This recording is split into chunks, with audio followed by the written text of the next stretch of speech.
The empathy gap. What leaders think versus what their teams actually feel. I want to tell you about a conversation I had with a founder a while back.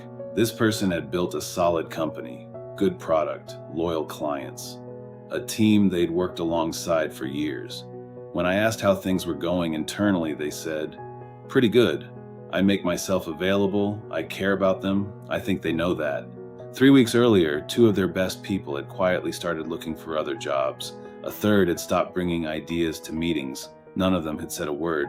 The problem wasn't intention, it was the gap between what the founder believed they were communicating and what their team was actually experiencing. That gap has a name. And today we're talking about what it costs and what closes it. Business Solver has studied workplace empathy for nearly a decade. Their finding is consistent. 92% of CEOs say their organization is empathetic.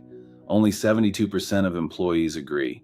That's a 20-point gap between what leaders believe is happening and what their people are living every day. And here's the one that matters most. 79% of CEOs say they personally struggle to consistently demonstrate empathy. They already know the gap exists. They just don't have the tools to close it. The leaders on the wrong side of this gap are not bad people. They say things like, "My door is always open, anyone can come to me. I checked in with the team last week, everyone seemed fine." The intentions are real, the care is real, the open door is real, and yet their team is experiencing something completely different. Here's the same organization from the other side. The employee who keeps hearing "my door is always open" has learned through experience that walking through it often leads to defensiveness or being labeled as difficult, so they keep it closed. The person who seemed fine last week was managing their response carefully, giving the answer most likely to end the conversation without creating friction. And the person who knows they're cared for, they're updating their LinkedIn, not because the leader doesn't care, because caring isn't enough when it doesn't show up in the day-to-day experience of working alongside that person. Same organization, completely different reality. That is the empathy gap. So why does this happen? Nobody trained leaders for this. Empathy as a skill, the ability to create conditions where people feel genuinely safe, to translate your care into something they can actually feel, that almost never gets developed formally. It's expected to appear alongside the title, and here's the compounding problem. The feedback stops flowing honestly the higher someone sits. Leaders who want honest feedback are often the last to receive it, which means they're making decisions about their organization based on what people are willing to say, not what they actually think. What closes the gap isn't a workshop or an open door policy.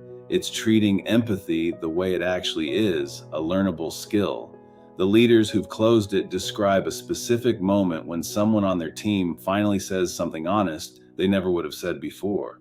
And the leader receives it well. Something shifts. That moment doesn't happen by accident. It's built one honest, well-handled conversation at a time. If you recognize your organization in this video, the gap doesn't mean you're a bad leader. It means you're a human one. The next step is turning that self-awareness into something your team can actually feel. I have a free leadership cost audit in the description. It helps you calculate what this gap is costing your business in real numbers. It takes about 10 minutes. Most people find the result clarifying. And if you want to talk through what closing it actually looks like for your organization, book a free call with me. Link is right below. Thanks for watching. If you would like to get together soon, go to my website at ronhakes.com to schedule some time together. Please remember to smash the like button, leave a comment, and hit that subscribe bell so that you don't miss my next video. God bless you, and keep smiling because someone is going to smile back at you.